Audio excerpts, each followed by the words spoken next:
चकलीसाठी भाजणी आपण कशी तयार करायची ते बघूया। भाजणीचं अचूक प्रमाण आहे, ही कमी जास्त करू नये। 2 वाट्या मी धुवून तांदूळ सुकवून घेतलेले आहेत।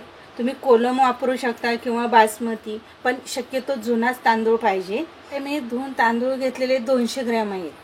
तर मी 100 ग्रॅम चण्याची डाळ घेतलेली आहे, 50 ग्रॅम उडीद डाळ घेतलेली, 50 ग्रॅमच्या जास्ती थोडीशी मूग डाळ घेतलेली, 50 ग्रॅम शाबू घेतलेले, तीळ आपले 2 चमचे, धने 2 चमचे, हे भाजकी डाळ मी 50 ग्रॅम घेतलेली, पोहे 50 ग्रॅम घेतलेले, चिन घेतले 2 तुकडे, काळी मिरी घेतले 10-12, थोडीशी मेथी घेतलेली आणि लवंग घेतलेली। चला मग आता भाजणी तयार करूया आपली। चला मग आता तांदूळ भाजून घेऊया। भाजणी करताना शक्यतो मोठा गॅस नाही करायचा, मीडियम गॅसवरतीच भाजणी तयार करायची। मोठा गॅस केला तर पटकन भाजतात, पण आतून व्यवस्थित भाजत नाही।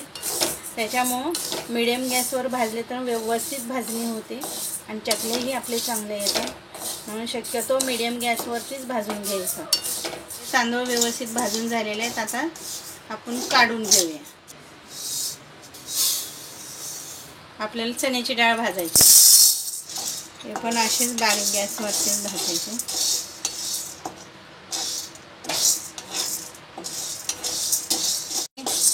आता डाळ व्यवस्थित लालसर झालेली आहे, आता मी काढून घेणार आहे साईडला। मुगाची डाळ भाजून घेऊया आपण। आता मुगाची डाळ पण अशी हलवायची जास्ती, एक जागेला असं आपण हलवणं खाली करपते, काळी होते। शक्यतो असं ढवळत राहिले ना व्यवस्थित डाळ सगळी भाजते।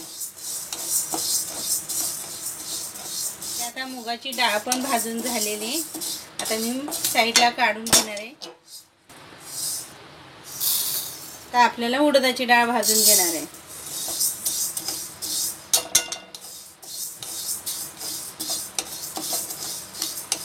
मला आपली उडदाची डाळ झाली भाजून व्यवस्थित। चला आता आपण साबुदाणे भाजून घेऊया।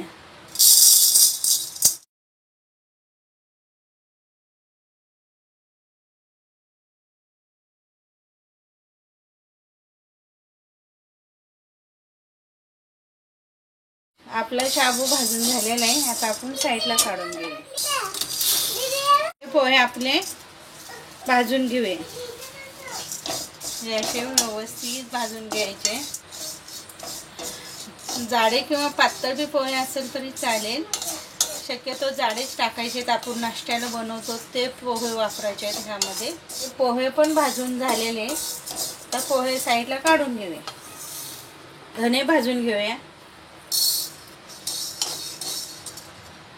आपले धने पण हे बघा व्यवस्थित भाजलेले आहेत।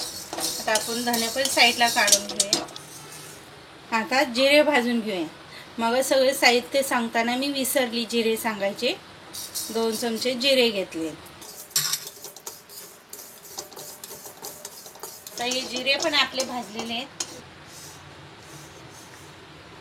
सगळंच एकत्र करून भाजते। मी हे दालचिनी घेतले, त्याचे मी बारीक तुकडे करून टाकते।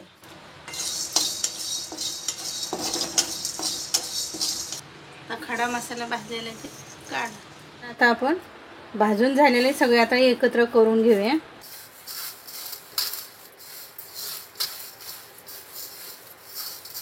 तरी हे आपलं सगळं पीठ अर्धा किलोच्या वरती होतंय। भाजणी तयार झालेली, आता चक्कीमध्ये घेऊन मोठ्या चक्कीत नेलं तर शक्यतो व्यवस्थित पीठ येत नाही। गव्हावर किंवा ज्वारीवर टाकलं तर पीठ व्यवस्थित येत नाही। घरगुती चक्कीवर व्यवस्थित जाडसर जराशी सरसरीत पीठ दळून घ्यायचं। तर मग माझी भाजणी कशी झाली ते नक्कीच मला सांगा। भाजणी चकली कशी बनवायची ते मी पुढच्या व्हिडिओमध्ये टाकलेले, तुम्ही बघा।